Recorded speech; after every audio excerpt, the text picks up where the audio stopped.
2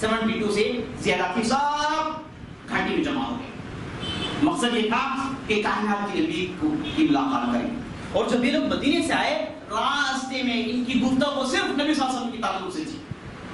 بعض نے کہا کہ نبی صلی اللہ علیہ وسلم ایسے ہوں گے، بعض نے کہا نبی صلی اللہ علیہ وسلم ایسے ہوں گے، بعض نے کہا نبی صلی اللہ علیہ وسلم بوڑھے ہوں گے، بعض نے کہا نبی صلی اللہ علیہ وسلم جوان ہوں گے، ان کی کلام ایسے ہوں گے، صرف نبی صلی اللہ علیہ وسلم کو دیکھنے کی خواہش۔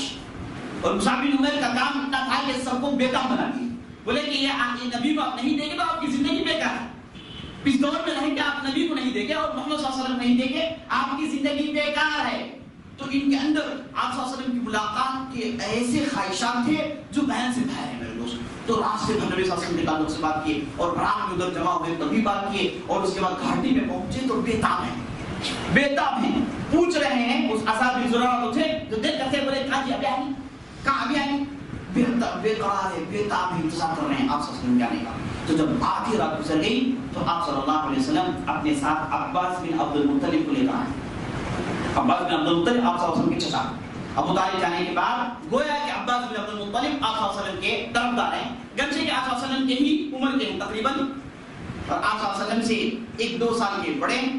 اور عباس بن عبد المطلب سے جب بھی پوچھا جاتا کہ آپ بڑے ہیں اللہ کے رسول بڑے ہیں تو بڑے ڈپلومیٹک جواب دیتے تھے، آپ بڑے ہیں یا پھر اللہ کے رسول بڑے ہیں، دونوں میں ایک دم شباہت ہے، اور دونوں نوجوان نظر آتے ہیں، دونوں میں سے کون بڑے؟ تو عباس بن کہتے ہیں کہ وہ مجھ سے بڑے ہیں، میں ان سے بڑا ہوں۔ وہ کہتے ہیں کہ وہ مجھ سے بڑے میں ان سے بڑا، مطلب یہ ہے کہ مرتبے میں، نبوت میں، رسالت میں، اللہ کی قربت میں وہ مجھ سے بڑے ہیں، اور عمر میں ان سے بڑا ہوں، یہ معنی تھا اس کا۔ تو عباس بن عبد المطلب کو ساتھ لائے، اور اس کے بعد ابو طالب کے بعد عام طور پر عباس بن عبد المطلب آپ صلی اللہ علیہ وسلم کے ساتھ ہوا کرتے تھے، لیکن مسلمان نہیں ہوئے، اور بعض روایات میں آتا ہے کہ وہ چھپ کر مسلمان ہو گئے تھے لیکن اظہار نہیں کیا، اور ان کے دل میں بھی وہی بات تھی جو ابو طالب کی تھی، اتنے سالوں سے ہم آبا و اجداد کی دین میں ہیں اور فوراً بدل جائیں یہ ممکن نہیں، یہ سوچ کر عباس بن عبد المطلب خاموش رہے، اور آپ صلی اللہ علیہ وسلم ان کو اپنے ساتھ رکھتے تھے۔ تو گئے عباس بن عبد المطلب داخل ہوئے گھاٹی میں، اس کے پیچھے آپ صلی اللہ علیہ وسلم داخل ہو گئے، اب دو لوگ بیٹھ گئے، اب لوگوں نے پوچھا کہ کون اس میں کون رسول ہے، اللہ کے رسول کون ہے؟ تو اصحاب زرارہ بتاتے جا رہے ہیں کہ دیکھو یہ جو بیٹھے ہیں نا یہ رسول، یہ جو بیٹھے ہیں نا یہ رسول، یہ جو بیٹھا ہے یہ رسول، سب کو معلوم ہے، لیکن آپ صلی اللہ علیہ وسلم گفتگو نہیں کر رہے ہیں، خاموش ہیں۔ عباس بن عبد المطلب گفتگو شروع کر رہے ہیں، بات چیت شروع کر رہے ہیں۔ عباس بن عبد المطلب نے بہترین تقریر کی، اس تقریر میں بہترین باتیں بیان کی۔ عباس بن عبد المطلب نے کہا کہ دیکھو یہ جو صاحب محمد بن عبداللہ یہ ہمارے درمیان بہت ہی عزت والے ہیں، عزت مآب ہیں، ہم ان کی عزت کرتے ہیں، اور ہمارے والد ہمارا خاندان ان کے لیے مختلف قسم کی تکالیف جھیلا، شیب ابی طالب میں رہے تکالیف جھیلے صرف ان کی وجہ سے، تو یہ ہمارے درمیان معزز ہیں، ان کی ہم حفاظت کرتے آ رہے ہیں۔ یاد رکھ لینا اگر تم ان کی حفاظت کر سکتے ہو جیسے ہم نے کیا ہے، ان کے لیے تم مر مٹ سکتے ہو، ان کی طرفداری کر سکتے ہو، تو تم انہیں ہمارے پاس سے لے کر جانا، اگر نہیں کر سکتے دوران راستے میں تمہیں انہیں چھوڑنے کا ارادہ ہے تم چھوڑ دو گے، اگر ایسا ماجرا ہے تو ابھی سے چھوڑ دو، انہیں مت بلاؤ۔ وہ کہ آپ صلی اللہ علیہ وسلم نے عباس کو بتا دیا تھا کہ میں مدینہ جا رہا ہوں، مدینہ جانے کا پروگرام ہے، اور یہ لوگ جو آئے ہیں مجھ پر ایمان لائے ہیں، ان کے ذریعے سے میں مدینے کا مشن شروع کرنے والا ہوں۔ تو عباس رضی اللہ عنہ کے ذہن میں بات تھی، تو اندر داخل ہوئے تو فوراً انہوں نے بات کو چھیڑ دیا اور اس بات کو آگے بڑھائے، اور تقریر میں اسی پر زور دیتے رہے کہ آپ صلی اللہ علیہ وسلم کی حفاظت ضروری ہے، اور ان کی حفاظت کیا ہے؟ ان کی حفاظت پورے کے پورے مشرکین کے خلاف جنگ کا اعلان ہے۔ اب آپ کے پاس چلے جائیں گے تو مکے کے قریش خاموش نہیں بیٹھیں، وہ ضرور تم پر حملہ کریں گے، ویسے موقع پر تم انہیں راستے میں نہیں چھوڑ دینا، ان کی طرفداری کرنا، اس پر زور دیتے رہے اور اسی پر کلام کرتے رہے۔ اور کعب بن مالک جو بیٹھے تھے انہوں نے کہا کہ عباس بن عبد المطلب کافی ہے آپ کی بات، اللہ کے رسول آپ بولیے، آپ کی بات ہم سننا چاہتے ہیں۔ تو اس کے بعد اللہ کے رسول قرآن کی آیت پڑھتے ہیں، اسلام کے حقانیت بیان کرتے ہیں، اس کے بعد کہتے ہیں کہ دیکھو میں اتنے دن مکے میں رہا، اب مجھے امید ہے کہ میں مدینہ جانے والا ہوں، مدینے میں میری ہجرت ہونے والی ہے، میں آپ کے پاس آنے والا ہوں، تو میں چاہتا ہوں کہ تم لوگ میرے ہاتھوں میں بیعت کریں، مجھ سے وعدہ کریں کہ یہ کام تم مجھ سے کرو گے اور یہ کام نہیں کرو گے، اس کا وعدہ مجھے چاہیے۔ یہ کہنا تھا۔ کعب بن مالک کہتے ہیں کہ اللہ کے رسول ہم اس بیعت کے لیے تیار ہیں۔ اس کے بعد دوسرے اصحاب اٹھے، سب نے کہا کہ اللہ کے رسول ہم اس بیعت کے لیے تیار ہیں۔ تو تو اللہ کے رسول صلی اللہ علیہ وسلم نے 4 چیزوں پر بیعت کی. سب سے پہلی چیز یہ کہ چستی اور خوشی کسی بھی حال میں تم دین کی مدد کرو گے. پہلا کنڈیشن یہ ہے کہ تکلیفی حالت میں ہو, پریشانی حالت میں, خوشحالی ہو اور بدحالی ہو, کسی بھی حالت میں تم دین کی طرفداری کرو گے. نمبر 1. نمبر 2 یہ کہ تم لوگوں کے اندر بھلائی کا حکم دیتے رہو گے, یعنی امر بالمعروف و نہی عن المنکر کا کام کرتے رہو گے, بھلائی کا حکم دیتے رہو گے, اور اس کے بعد اللہ کے لیے سب کچھ چھوڑ چھاڑ کر کھڑے ہو جاؤ گے. پریشانی آئے گی, سب کچھ چھوڑ چھاڑ کے اللہ کے لیے کھڑے ہو جاؤ گے. نمبر 3. نمبر 4 تم میری حفاظت ویسی کرو گے جیسے تم اپنی بچوں اور بیویوں کی کرتے ہو. ویسی حفاظت اگر تم کر سکتے ہو تو مجھے لے کر جانا. یہ 4 چیزوں پر آپ صلی اللہ علیہ وسلم نے زور دیا. اور اس کے بعد سب صحابہ اٹھے جو بیٹھے تھے ادھر, انصار صحابہ سب اٹھے, سب نے تقریریں کی. آپ صلی اللہ علیہ وسلم کے 4 نقطوں پر انہوں نے بحث کیا, اور سب سے بہترین تقریر برا بالمعروف کی تھی. برا بالمعروف کی بہترین تقریر کی. اس میں انہوں نے کہا کہ یا رسول اللہ, آپ کی بات سے یہ محسوس ہو رہا ہے کہ آپ ہماری جنگی صلاحیت میں شک کر رہے ہیں. ایسے محسوس ہو رہا ہے کہ آپ ہماری طاقتوں پر شک کر رہے ہیں, یعنی آپ یہ کہنا چاہتے ہیں کہ لڑائی کے میدان میں ہو سکتا ہے کہ ہم پیچھے چلے جائیں, لڑائی کے میدان میں ہو سکتا ہے کہ ہم صبر نہ کریں. گویا آپ صلی اللہ علیہ وسلم اسی طرف اشارہ کرتے ہیں, یا رسول اللہ آپ جان لیجیے, اے اللہ کے رسول جان لیجیے, اے اللہ کے رسول ہم جنگ کے بیٹے ہیں. ہم جنگ کے بیٹے مطلب کیا ہے؟ جنگ لڑنا ہی ہمارا کام ہے. اے اللہ کے رسول جنگ کے میدان سے پلٹ کر بھاگنا یہ ہم نہیں جانتے, اور جب ہم جنگ کے میدان میں اتر جاتے ہیں تو گردنوں کو اپنے ہتھیلیوں میں لے کر جاتے ہیں. اے اللہ کے رسول آپ ہماری جنگی صلاحیتوں میں شک مت کیجیے. خدا کی قسم ہم آپ کی حفاظت مرتے دم تک کریں گے. اگر آپ یہ کہیں گے کہ فلاں پہاڑی سے چھلانگ لگا دے, بغیر کسی چوچارا, بغیر کسی پوچھ تاچھ کے ہم پہاڑی سے چھلانگ لگا دیں گے اللہ کے رسول, تو برا بالمعروف کی ایسی تقریر رہی جسے آپ صلی اللہ علیہ وسلم خوش کر دی. آپ صلی اللہ علیہ وسلم ہنستے لگے. آپ صلی اللہ علیہ وسلم کا چہرہ بشاشت کی لہریں اس میں توڑ گئی, اور آپ صلی اللہ علیہ وسلم سنتے رہے. اتنے میں ایک دوسرے صحابی جن کا نام ابو الہیثم تھا, وہ اٹھے, اٹھ کر بات کاٹ کر بولے اللہ کے رسول آپ نے ہماری بات سن, برا کی بات آپ نے سنی. برا نے کہا کہ ہم جن کی میدان کے افراد ہیں, میدان میں ہم چلے جاتے ہیں تو ہمارے پیر میدان میں اڑ جاتے ہیں, اور یہ پیر میدان سے اڑنا یہ ہمارا شیوا, اور جنگ کے میدان میں اڑ جاتے تو ٹل نہ سکتے تھے, یہ ہمارا شیوا ہے. اللہ کے رسول آپ نے برا کے منہ سے سنا, لیکن میرے پاس ایک شفا ہے, میرے پاس ایک سوال ہے, وہ یہ ہے کہ اگر ہم آپ کے لیے مر مٹ جائیں, آپ کے لیے سب کچھ کریں, جیسے ہم اپنے بچوں اور بیویوں کی حفاظت کرتے ہیں ویسے ہم اگر آپ کی حفاظت کریں اور اللہ تعالیٰ آپ کے دین کو غلبہ دیں, آپ کا ظہور ہو جائے اور سارے کے لوگ, ساری کی ساری دنیا آپ کو مان جائیں, سارا عالم آپ کو مان جائیں, آپ کی بات چلنے لگے, کیا آپ واپس مکہ چلے جائیں گے؟ دیکھیں بات بہترین نقطے پر بحث کر رہے ہیں, کہہ رہے ہیں لگ رہے سب کچھ ایسے ہی, آپ ہم جانتے ہیں کہ مکہ پسند کرتے ہیں, مکہ کی محبت آپ کے دل میں ہے. ہم نے سنا ہے مصعب بن عمیر سے کہ وہی کیسے آئی, آپ نے ورقہ بن نوفل سے کیا گفتگو کی, وہی بات ہم کو معلوم ہے. مکے کی محبت آپ کے دل میں ہے, ہم جانتے ہیں, اور اسی لیے آپ مکے کو آپ قبلے کے دوران درمیان میں لاتے ہیں. مکے کی محبت آپ کے پاس ہے, اسی لیے ہم پوچھتے ہیں اللہ کے رسول کیا ہم سب کچھ کرنے کے بعد کیا آپ واپس مکہ چلے جائیں گے؟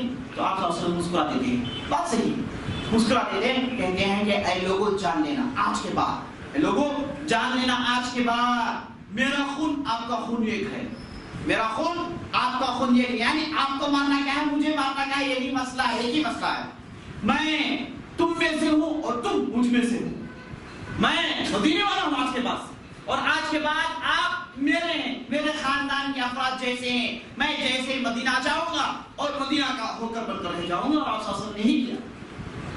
فتح مکہ کے دور پر جب آئے آپ صلی اللہ علیہ وسلم مکے میں, بعض لوگوں نے یہ امید ظاہر کی کہ آپ مکے میں رہ جائیں, اور مکے سے آپ کو نکالا گیا, پورا مکہ آپ کے لیے, مکہ آپ کے سامنے ڈال دیا گیا ہے, مکہ آپ کی خدمت میں, آپ واپس مکہ آ جائیں. نہیں, وعدہ کر چکے ہیں, ایسے موڑ پر وعدہ کیے جو وعدہ کرنے کی ضرورت تھی. وعدہ کر چکے ہیں کہ میں انصار کا اور انصار کے ساتھ ہی رہوں گا, اور بعد میں ایک تقریر کرتے ہیں آپ صلی اللہ علیہ وسلم. اس تقریر کو سن کے انصار اتنا روتے ہیں, ان کے داڑیاں بھیگ جاتی ہیں, جس میں کہتے ہیں اللہ کے رسول دیکھو انصار ساری دنیا کے لوگ ایک طرف جائیں, آپ لوگ ایک طرف جائیں, میں آپ کے پیچھے جاؤں گا, آپ کے گھر میرے گھر ہیں, آپ کی بستی میری بستی ہے, تو جس زور سے آپ صلی اللہ علیہ وسلم نے اس کی تصدیق کی، پورے کے پورے جو آئے تھے سب خوش ہو گئے. اس کے بعد ایک دوسرے صحابی اٹھے عباس بن عبادہ، انہوں نے بھیانک انداز سے ڈرایا، کہا کہ تم لوگ کیا سمجھے ہو، تم لوگ آسانی سے بیعت کر چکے ہو اور یہ سمجھتے ہو کہ آپ صلی اللہ علیہ وسلم لے کر جا کے بڑے آسانی سے رکھ لو گے. یاد رکھیں نا، یہ چیز آسان نہیں ہے، یہ چیز ہرگز آسان نہیں ہے. آپ صلی اللہ علیہ وسلم کا یہاں سے نکلنا، مدینے میں داخل ہونا ایک بھیانک جنگ کا اعلان ہے. مدینے کے لیے خطرہ ہے اور پریشانیاں، خطرے مدینے کے ابر میں منڈلا رہی ہیں. اگر آپ لوگ صحیح معنی میں حفاظت نہیں کر سکتے اور بیعت توڑنے کے امکانات تمہارے دل میں ہیں تو ابھی سے توڑ دو، ابھی سے اس موضوع کو ختم کر دو. عبادہ جو تھے بہترین انداز سے بتائے، اور اس کے بعد اسعد بن زرارہ اٹھے اور بہترین انداز سے جانتے ہیں کہ مسلمان کے کیا کیا واقعات ہیں اور کیا کیا پریشانیاں ہیں. وہ بھی اسی بات پر زور دیتے ہیں کہ دیکھو تم نے بیعت کر دیا ہے اور یہ بیعت آسان نہیں ہے. یاد رکھ لینا تمہارے سرداروں کا قتل ہے اور تلواروں کی جھنکاریاں سنائی مجھے دے رہی ہیں. ایسی تلواریاں نکالی جائیں گی جن کی وجہ سے تمہاری آنکھیں خیرہ ہو جائیں گی، تم دیکھ نہیں پاؤ گے. بھیانک لڑائی کا یہ اعلان ہے. یاد رکھو یہ لڑائی ہے، خون کا مار ہے، تلوار کی مار ہے. کیا تم اس چیز کے لیے تیار ہو؟ تو سب نے ایک بیک آواز میں جم کر ایک گونج اٹھائی کہ ہاں ہم بیعت کرتے ہیں، ہم آپ صلی اللہ علیہ وسلم کی حفاظت کریں گے. تو سب جو بھی آتے سب ایک قلب ہو کر، ایک دل ہو کر آپ صلی اللہ علیہ وسلم کی حفاظت کا وعدہ کرتے ہیں. ابھی ہو رہا ہے اتنا سب ہو، شیطان کیسے خاموش ہو سکتا ہے؟ اس کے لیے ممکن نہیں. تو فوراً گھاٹی میں ایک آواز سنائی دی، وادی میں ایک آواز سنائی دی. یہ وہ آواز یہ کہہ رہی تھی کہ اے قریش کے لوگ تم کہاں چلے گئے ہو، کہاں مر گئے ہو؟ دیکھو محمد اور اس کے اصحاب تمہیں قتل کرنے کے پروگرامز بنا رہے ہیں، جمع ہوئے ہیں عقبہ کی گھاٹی میں، پروگرام چل رہے ہیں. اے قریش کے لوگ تم کیا کر رہے ہو؟ آپ صلی اللہ علیہ وسلم جیسی آواز سنی، بولے کہ یہ مینا کا شیطان ہے، یہ علاقے کا شیطان ہے جو قریش کو بیدار کر رہا ہے. تم لوگ فوراً ابھی نکل جاؤ، سیدھے اپنے اپنے ڈیرے کو چلے جاؤ. یہ کہیں گے مجلس برخاست کر دیے. آپ صلی اللہ علیہ وسلم عباس کے ساتھ نکل گئے. مکے والے تھے راستے جانتے ہیں، ایک راستے سے نکل گئے اور اس کے بعد انصار جو بھی تھے چھپ چھپ کے ڈیرے میں واپس آئے. سب آ کے اپنی جگہ لیٹ گئے، گویا کہ کچھ ہوا ہی نہیں، گویا کہ کچھ ہوا ہی نہیں. اور اس کے بعد یہ آواز ابو جہل کے گھر تک پہنچی، یہ آواز امیہ بن خلف کے گھر تک پہنچی، عقبہ بن نعیم کے گھر پہنچی، عتبہ بن ربیعہ کے گھر میں پہنچی. سب دوسرے دن جمع ہو گئے اور آپس میں گفتگو کرنے لگے. بولے کہ میں نے آواز سنی، اچھا ایسی بات ہے، چلو یہ کہیں گے پورے سردار تلوار سن کر سیدھے گھاٹی میں پہنچ جاتے. دیکھتے ہیں کہ تو کچھ بھی نہیں، سناٹا چھایا ہوا ہے، سامسو پہاڑ. پھر آگے بڑھتے ہیں، چونکہ آواز میں مدینے والوں کا ذکر تھا، یثرب والوں کا ذکر تھا.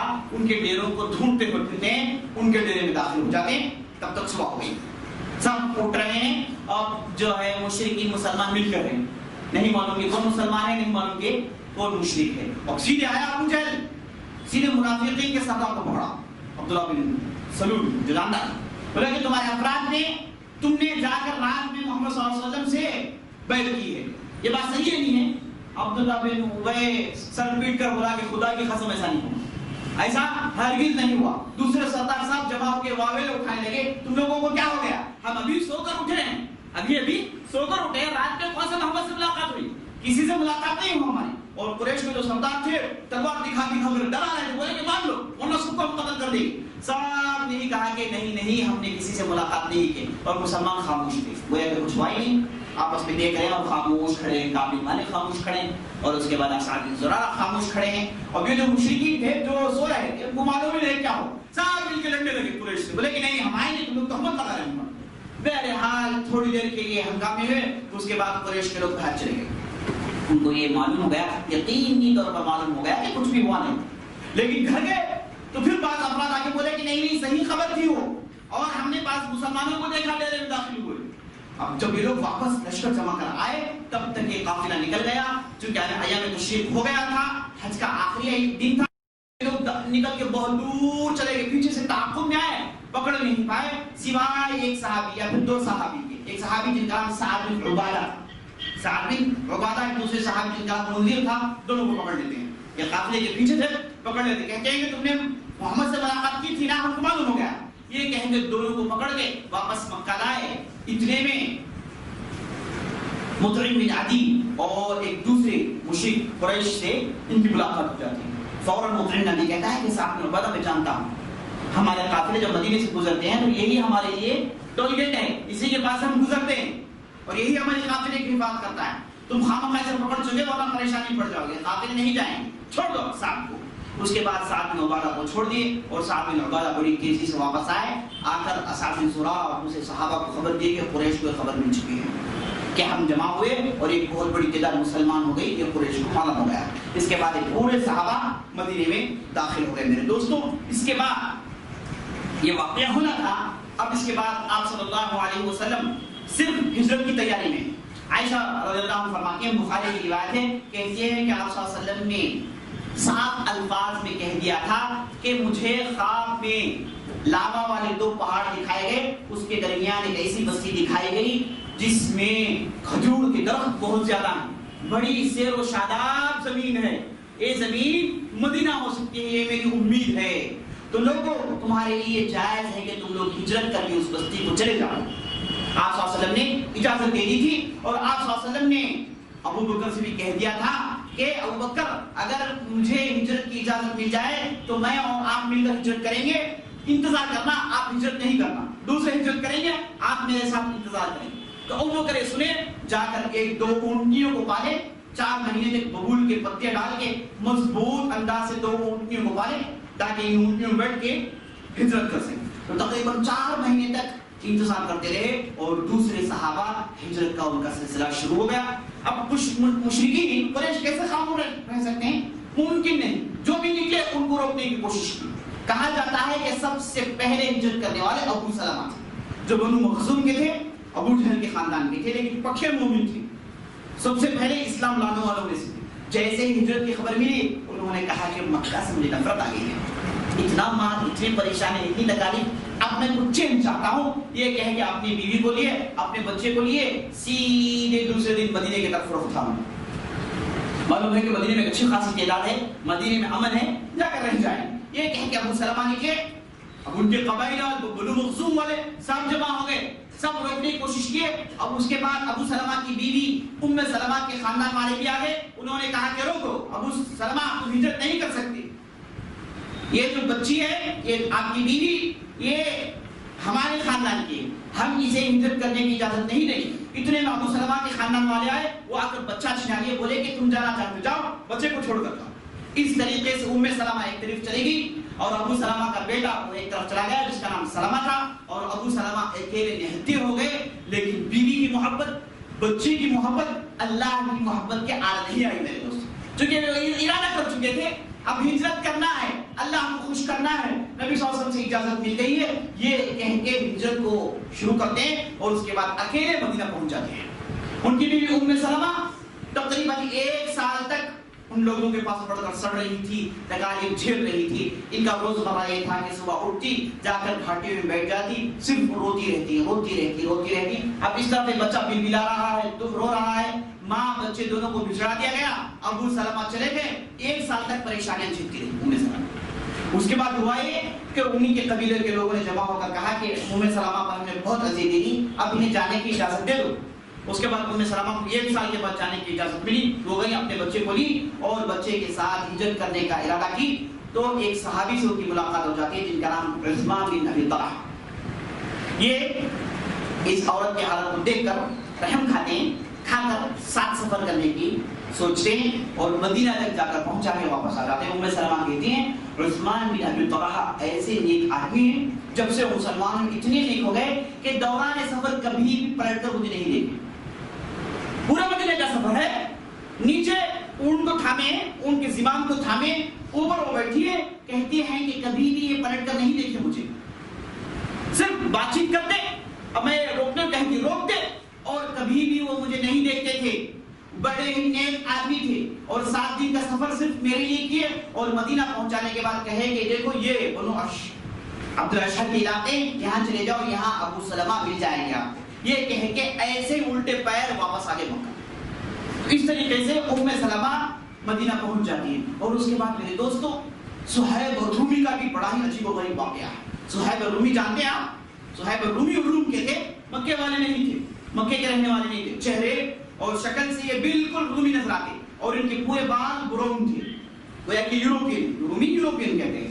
یہ مکے میں رہتے تھے، غلام بنا کر لائے گئے، لیکن اللہ تعالیٰ نے تجارت کی ایسی صلاحیت دے رکھی تھی، تجارت کیے اور مالدار ہو گئے، اپنے آپ کو آقا سے خرید دیا اور رہائش شدہ لوگوں میں سے ہو گئے. اور جب توحید کی بات مشہور ہوئی، توحید للکار اٹھی، تو صہیب رومی بالکل شروع کے ایام خفیہ دعوت کا جب دور تھا، اسی ایام میں گئے، آپ صلی اللہ علیہ وسلم کے ہاتھ میں مسلمان ہوئے. صہیب اور رومی بہت بڑے مرتبے کے، آپ صلی اللہ علیہ وسلم نے بہت تعریف کی.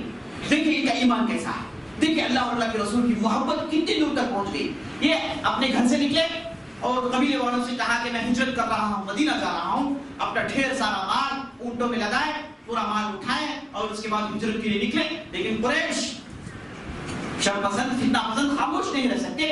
یہ لوگ آگے بڑھ کر صہیب الرومی کو روکے، بولے کہ صہیب جب تو مکے میں آیا تو غلام تھا، تیرے پاس کچھ بھی نہیں تھا، تو کنگال تھا، غریب فقیر تھا. اب تیرے پاس اتنا سارا مال آ گیا مکے میں تجارت کرنے کی وجہ سے. یہ سارا مال مکے کی تجارت کا ہے، تو لہٰذا اگر تو جانا چاہتا ہے تو مدینے کو چلے جا، یہ سارا مال چھوڑ کر چلے جا. اب ان لوگوں نے یہ سمجھا کہ ایسا کہیں گے تو صہیب رومی ہجرت نہیں کریں گے، مال کی محبت میں ڈر کر مکے میں بیٹھ جائیں گے. لیکن صہیب رومی مومن ہیں، ان کے پاس سے مال دولت کی کوئی حقیقت نہیں ہے، اس کو یہ خاطر میں لیتے ہی نہیں. تو صہیب رومی نے کہا کہ اچھا تم کو مال سے محبت ہے، مال چاہتے ہو، اگر مال ہی چاہتے ہو تو سارا مال تمہارے لیے ہے، مجھے کچھ بھی نہیں چاہیے. یہ کہیں کہ پورا مال اٹھا کے قریشیوں کے سامنے پھینک کر کہیں کہ پورا مال تمہارے لیے ہے، یہ کہیں کہ خیر آباد کہے اور اس کے بعد ہجرت کر کے مدینے کی طرف نکل گئے. جب نبی صلی اللہ علیہ وسلم کو خبر ملی کہ صہیب رومی اتنا بڑا کام کیا، سارا کا سارا مال مشرکین کو دے دیا اور اس کے بعد اکیلے نہتے مدینے کی طرف ہجرت کر چلے گئے، تو آپ صلی اللہ علیہ وسلم نے کہا کہ بہترین تجارت کیا صہیب نے جو تجارت کیا ہے، بہترین نعمت الصفقہ، یہ بہترین تجارت کیا ہے صہیب نے. مال گیا ہے لیکن آپ صلی اللہ علیہ وسلم کہتے ہیں کہ نہیں یہی مال ہے. آپ نے اللہ کے راہ میں جن مال کو صرف کیا ہے وہی مال اصل میں باقی ہے. آپ صلی اللہ علیہ وسلم کے پاس ایک صحابی آ کر کہتے، بلال آ کر کہتے ہیں اللہ کے رسول پورا مال تقسیم کر دیا سوائے ایک سونے کا چھوٹا کمبی. آپ صلی اللہ علیہ وسلم کہتے ہیں کہ پورا مال جو چلا گیا ہے وہی ہے، جو نہیں گیا ہے وہ ابھی نہیں گیا ہے. تو اس سے معلوم ہوتا ہے کہ آپ صلی اللہ علیہ وسلم صدقہ خیرات میں کیسے ابھارتے تھے. اور صہیب رومی کی اس بات کو بہت سرائے اور اس کے بعد عمر بن خطاب ہجرت کا پروگرام بناتے ہیں. اب ہجرت کا پروگرام بناتے ہیں، سب کو بولتے پھر دیکھو ہجرت کر رہا ہوں، کل صبح ہجرت کر رہا ہوں. اگر کسی مائی کے لال میں دم ہے، اگر کسی مائی کے لال میں دم ہے تو فلاں گھاٹی میں ملاقات کرنا، کیونکہ اسی گھاٹی سے مدینے کو نکلنے والا، وہاں سے میری ہجرت کا آغاز ہونے والا ہے. یہ کہہ کے اعلان کرتے پھرے اور اس کے بعد وقت مقرر پر عمر ایک دوسرے جس کا نام عیاش جو ابو جہل کے بھائی تھے، ایک دوسرے جن کا نام ہشام یہ بھی ابو جہل کے بھائی تھے. ابو جہل کے بھائی سب مسلمان تھے لیکن یہ جاہل رہا. بہرحال یہ تین جمع ہوئے، ہجرت کا پروگرام تھا اور تینوں تڑنگے لوگ تھے، ہجرت کے لیے نکلے. تو اتنے میں ابو جہل وغیرہ آگے آ کر اپنے بھائیوں سے بولے کہ دیکھو آپ کی والدہ نے قسم کھایا ہے کہ جب تک تم لوگ واپس نہیں آؤ گے وہ کمی نہیں کرے گی، کھائے گی نہیں، پیے گی نہیں، بھوک بھی مر جائے گی، یہ تمہاری والدہ نے قسم اٹھایا ہے. تو عمر بن خطاب پروگرام سمجھ کر بولے عیاش دیکھو یہ لوگ تمہیں گمراہ کرنے کی سوچ رہے ہیں، تمہاری والدہ کنگھی آج نہیں کی تو کل کر لے گی، سر میں بھوکی آ کے پریشانی ہو تو کنگھی کر لے گی، آج بھوکی ہے تو کل بھوک لگے تو کھا لے گی، ان کی باتوں میں مت آؤ، چلو میرے ساتھ اس مکے کو چھوڑ کر ہم نکل جاتے ہیں. لیکن عیاش اور ہشام کو ماں کی محبت زیادہ تھی اور وہ لوگ ان کے نرغے میں پھنس گئے تھے.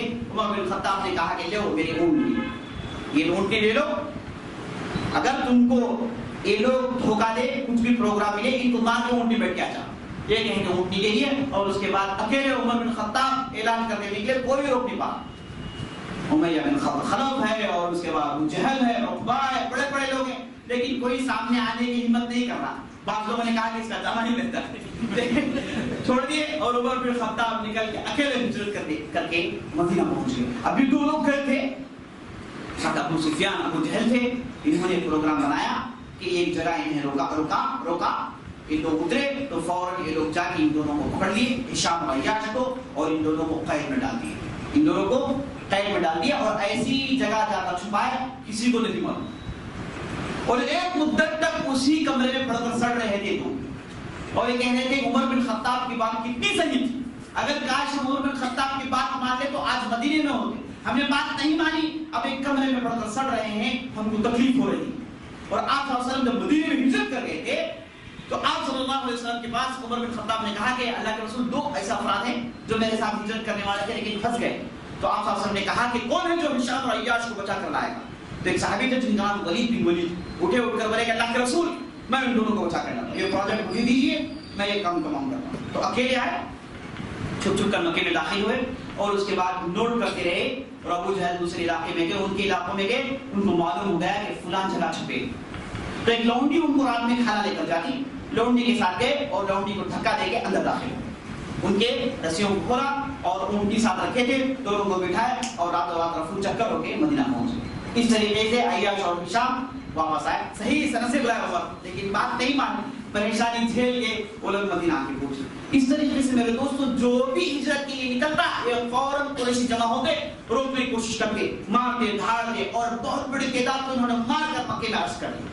بہت بڑی تعداد مکے میں پڑھ کر سڑ رہی تھی. اور اس کے بعد چند دنوں کے بعد جیسے حضرت عائشہ کہتی ہیں آپ صلی اللہ علیہ وسلم کے پاس جبرائیل آئے. جبرائیل آ کر کہے کہ اللہ تعالیٰ کا حکم ہو گیا ہے کہ تمہارے لیے ہجرت کرنا جائز ہے, بلکہ ہجرت کرنا چاہیے. آج کی رات آپ تمہارے بستر میں ہرگز مت سو, آج کی رات تم اپنی بستر میں ہرگز مت سو. ہجرت کا اعلان ہو چکا ہے, آپ کے لیے ہجرت کرنا جائز ہے, ضروری. اب یہاں پر ہجرت کا حکم آ گیا. اب جو قریش تھے وہ لوگ مل کر میٹنگ بنائے, بہت بڑی پارلیمنٹ جمع ہوئی. اب سب پریشان, ایک احرام مچ گیا. ان کے ہوش و حواس میں بات نہیں تھی کہ کیسے مسلمانوں کو مدینے میں جگہ مل جائے گی, ایک بہت بڑی بستی ان کے لیے مل جائے گی. اور یہ لوگ اچھی طریقے سے جانتے ہیں کہ اگر مسلمان مدینے میں چلے جائے تو مکے والے ہماری زندگیاں برباد, ہمارے لیے چین و سکون ختم, کیونکہ ہمارے پورے قافلے مدینے سے گزرتے ہیں. اب یہ مسلمان جائیں گے تو قافلوں کو نہیں چھوڑیں گے, قافلوں کو روکیں گے, اور اس کے بعد ہم سے لڑائی لڑیں گے. اور محمد کے اصحاب جیسے ہی ایمان لے کر آتے ہیں تو طاقتور بن جاتے ہیں, ایمان انہیں طاقتور بنا دیتا ہے. یہ لوگ قبر کی عذاب سے ڈرتے ہیں, آخرت سے ڈرتے ہیں, ہم سے نہیں ڈرتے. شرک و کفر سے ان کو نفرت ہے, بتوں کو ختم کرنا ان کا مقصد ہے. یہ کہہ کے مشرکین بہت پریشان ہوئے, ایک بہت بڑی پارلیمنٹ جمع کیے. اب اس پارلیمنٹ میں مسئلہ ہے تھا, ان کو معلوم ہے کہ محمد صلی اللہ علیہ وسلم اب مکے میں ہیں. اب انہیں کیسے روکا جائے, یہ ہجرت کی سلسلے کو کیسے ختم کریں. پارلیمنٹ میں جمع ہوئے, بڑے بڑے لوگ آئے, اور کہا جاتا ہے کہ ایک نجدی شیخ بھی آئے, آ کر پارلیمنٹ کے دروازے میں ٹھہر گئے. ابو جہل وغیرہ نے پوچھا کہ بھائی آپ کون ہیں؟ بولا کہ میں نجد سے آیا ہوں, میں نجد کا شیخ ہوں. اور یہ نجدی شیخ کون ہے؟ دوسرا کوئی ابلیس علیہ لعنت اللہ. ابلیس نجد کی شیخ کی شکل میں آیا تھا. اور اس کے بعد ابو جہل نے کہا کہ بڑے بڑا آدمی ہے, اچھی رائے دے گا. یہ کہہ کے ابو جہل نے اپنی پارلیمنٹ میں بلا لیا اور بٹھا لیا. بات چیت شروع ہوئی. اب پوچھے کہ کیسے محمد اور ان کے اصحاب کو روکا جائے, کیا مسئلہ ہے, کیسے روکا جائے. تو ایک نے رائے دی, ایک صاحب نے اٹھ کر رائے دی کہ بھائی دیکھو محمد صاحب سے کو چھوڑو, وہ جہاں جانا چاہے جانے دو, کم از کم مکے سے تو نکل جائیں گے, ہم تو ان کے پریشانیوں سے بچ جائیں گے, بہتر ہے کہ محمد کو چھوڑ دو. تو شیخ جنسی شیخ تھا, اس نے کہا کہ نہیں بالکل بدترین رائے ہے تیری رائے بدترین ہے, تجھے نہیں معلوم یہ لوگ جائیں گے تو مدینہ میں بیس بنا لیں گے اور اس کے بعد سارے عرب میں اس کام کو پھیلا دیں گے جو بالکل ہمارے لیے برداشت سے باہر ہے, برداشت نہیں کر سکتے ہم. تیری رائے بدترین رائے, تو خاموش رائے کہہ کے وہ بھی بڑھ گیا. اس کے بعد ایک دوسرے صاحب اٹھے, اٹھ کر بولے کہ محمد پکڑ کے صلی اللہ علیہ وسلم پکڑ ان کے ہاتھ پیر باندھ کے ہم دور جا کے کہیں کمرے میں ڈال دیں گے, وہیں پر سڑ کے مرنے والے ہیں. تو نجری شیخ نے کہا کہ یہ رائے بھی چھینی, اگر ہم بن کے ڈال دیں گے تو اس کے اصحاب کو معلوم ہو جائے گا, وہ آ کر بچا کر لے کر جائیں گے, یہ رائے بھی صحیح نہیں. اس کے بعد ابو جہل نے کہا کہ میرے پاس ایک رائے. کیا بھائی رائے یہ ہے کہ ہم پورے سردار جمع ہو جائیں گے, سب تلوار نکالیں گے, تلوار جمع کر کے یہ قسم اٹھائیں گے کہ سب مل کے محمد صلی اللہ علیہ وسلم قتل کریں گے. جب قتل کریں گے نعوذ باللہ سب اپنے تلوار ڈالیں گے, تاکہ بنو ہاشم کو نہ معلوم ہو کہ کس نے قتل کیا. اور بنو ہاشم پورے قبائل سے تو نہیں لڑ سکتے, اور یہ جرم پورے قبائل کا, تقریباً 25-30 قبائل کا جو مکے میں رہتے ہیں. اب یہ بنو ہاشم کیا کر سکتے ہیں؟ تو ابو جہل نے رائے دی. تو نجدی شیخ نے کہا کہ رائے اگر ہے تو یہی ہے، رائے اگر ہے، صحیح رائے اگر ہے تو یہی رائے ہے. یہ کہہ کے اس پر اتفاق کیے اور پورے نوجوان جمع ہوئے. سب نے تلواروں کو ننگا کیا اور تلواروں کو ننگا کر کے قسم اٹھائے کہ ہم اس تلوار سے محمد صلی اللہ علیہ وسلم کا کام تمام کر دیں گے. یہ کہہ کے سب گئے، رات گزارے اور رات کے آخری پہر میں آپ صلی اللہ علیہ وسلم کے گھر کے پاس آ کے گھیرا ڈال لیا.